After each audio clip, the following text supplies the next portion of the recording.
കോഴിക്കോട് കൊയിലാണ്ടിയിലെ യുവതിയുടെ മരണം കൊലപാതകമാണെന്ന് ബന്ധുക്കൾ. ഭർത്താവ് വിഷം നൽകിയത് ആണ് എന്ന് സംശയമുണ്ടെന്ന് ബന്ധുക്കൾ ആരോപിക്കുന്നു. 7 മാസം ഗർഭിണിയായിരുന്ന പയ്യോളി സ്വദേശി ഷമീമ കഴിഞ്ഞ ദിവസമാണ് മരിച്ചത്.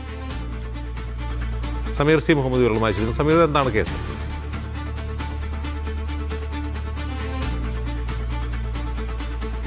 അജിംസ്, കഴിഞ്ഞ ദിവസമാണ് പയ്യോളി സ്വദേശിയായിട്ടുള്ള 28-കാരി മരിച്ചത്. കോഴിക്കോട് മെഡിക്കൽ കോളേജിൽ ചികിത്സയിലിരിക്കുകയാണ് മരണം. ഇതുമായി ബന്ധപ്പെട്ട് കുടുംബം പറയുന്നത് ഇത് കൊലപാതകമാണ് എന്ന് സംശയിക്കുന്നു എന്നാണ്. നേരത്തെ ഈ യുവതിയെ ഓട്ടോറിക്ഷ ഇടിപ്പിച്ച് ഭർത്താവ് കൊലപ്പെടുത്താൻ ശ്രമിച്ചിരുന്നു. അതിന്റെ ഭാഗമായിക്കൊണ്ട് വിഷം നൽകിയതാണോ എന്നുള്ള സംശയമാണ് ഇപ്പോൾ ബന്ധുക്കൾ ആരോപിക്കുന്നത്. ഇപ്പോൾ കോഴിക്കോട് മെഡിക്കൽ കോളേജിലാണ് യുവതിയുടെ പോസ്റ്റ്മോർട്ടം നടപടികൾ ആരംഭിച്ചിരിക്കുന്നത്. നമുക്കിപ്പം അവരുടെ ബന്ധുക്കൾ കൂടി ചേരുന്നുണ്ട്. സഹോദരൻ ഷമീം ആണ് നമുക്കിപ്പം ചെയ്യുന്നത്. ഇത് കൊലപാതകമാണ് എന്ന് തന്നെയാണോ നിങ്ങൾ സംശയിക്കുന്നത്? അതൊരു സംശയമുണ്ട്. എന്താ വെച്ചാൽ ഞങ്ങളിവിടെ കൊണ്ടുവന്ന സ്കൂട്ടിൽ തന്നെ ഡോക്ടർ പറഞ്ഞെങ്കിൽ അവളെന്തോ കഴിച്ചിട്ടുണ്ടെന്ന്. പിന്നെ അവളെ വയറ്റിൽ നിന്ന് ഒരു കറുപ്പ് സാധനം എടുത്തിട്ടുണ്ട്. പിന്നെ പോരാത്തതിന് തലച്ചോറിന് ചെറിയൊരു ക്ഷതം പറ്റിയിട്ടുണ്ട് എന്ന് പറഞ്ഞിട്ടുണ്ട് ഡോക്ടർ. അത് വിഷം നൽകിയതാണെന്നാണോ സംശയം? സംശയമുണ്ട്. എന്താ വെച്ചാൽ അന്ന് അവൻ അവിടെ ഉണ്ടായിരുന്നു. അവനന്ന് രാവിലെയാണ് അവിടെ നിന്ന് പോയത്.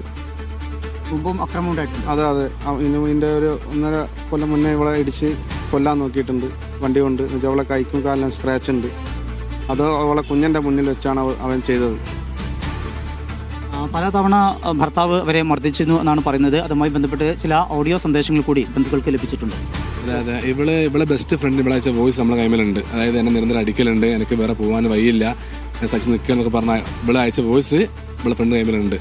പിന്നെ ഇതിന് ഫുൾ ഭീഷണിയാണ്, നമ്മളെ കൊല്ലും പിടിക്കുന്നൊക്കെ. ഇത് മെനഞ്ഞാന്ന് എന്താക്കിയതാണ്, അവളെ കമ്പനിക്കാർ കുത്തിയതാണ്. ആ ഫോണുമാണെന്ന് പറഞ്ഞിട്ട് നമുക്ക് എന്താ തെളിയണം. എന്താ സംഭവിച്ച ഗർഭിണിയാണ്, 7 മാസമാണ്, ചെറിയ കുട്ടിയാണ്, ഒരു കുട്ടി വേറെ ഉണ്ട്. എന്താ പറ്റി നമുക്ക് തെളിഞ്ഞാൽ മതിയാവും. അതാണ് നമ്മുടെ ഉദ്ദേശം. നിങ്ങൾക്കും ഭീഷണി വരുന്നുണ്ടോ? തീർച്ചയായിട്ടും. എന്നെ ഞാൻ വിളിച്ച് പറഞ്ഞിട്ടുണ്ട്, നിന്നെ കൊല്ലും, നിന്നെ പിടിക്കും. ഞാനാ പോകുന്ന ആള്, ബന്ധുമായിട്ട് ഞങ്ങൾ അടുത്ത ബന്ധുവായിട്ട് ഞാനേ ഉള്ളൂ. അപ്പോൾ എനിക്ക് ഭീഷണിയാണ്, എനിക്ക് നീ കവർ വെച്ച് വെച്ചോ, നിന്നെ ഞാൻ കൊല്ലും. ഞാൻ വിളിച്ച് പറഞ്ഞത് രാത്രി ഒക്കെ റെക്കോർഡാണ്, നമ്മൾ ഫുള്ളുണ്ട്. ഇതാണ് ബന്ധുക്കൾ ആരോപിക്കുന്നത്. ഈ സംഭവവുമായി ബന്ധപ്പെട്ട് കഴിഞ്ഞ ദിവസം ഈ ഭർത്താവ് ഇവരുടെ വീട്ടിലെത്തിയിരുന്നു. ഈ മരിച്ച ഷമീമയുടെ ഫോണ് ഇപ്പോൾ സഹോദരന്റെ കൈവശമാണുള്ളത്. ആ ഫോണ് ലഭ്യമാക്കണം എന്നാവശ്യപ്പെട്ടുകൊണ്ടാണ് ചെന്നത്. പക്ഷേ അത് നൽകാൻ തയ്യാറാക്കുന്നതിനെ തുടർന്നാണ് ആക്രമിച്ചത്. അതിലിപ്പോൾ കൈയിന് 4 സ്റ്റിച്ച് ഉൾപ്പെടെയുണ്ട്. അങ്ങനെ പരിക്ക് പറ്റിയ ഒരു സാഹചര്യം കൂടിയുണ്ട്. എന്തായാലും ഇതുമായി ബന്ധപ്പെട്ട് കൊയിലാണ്ടി പോലീസ് നിലവിൽ അസ്വാഭാവിക മരണത്തിലാണ് കേസെടുത്തിരിക്കുന്നത്.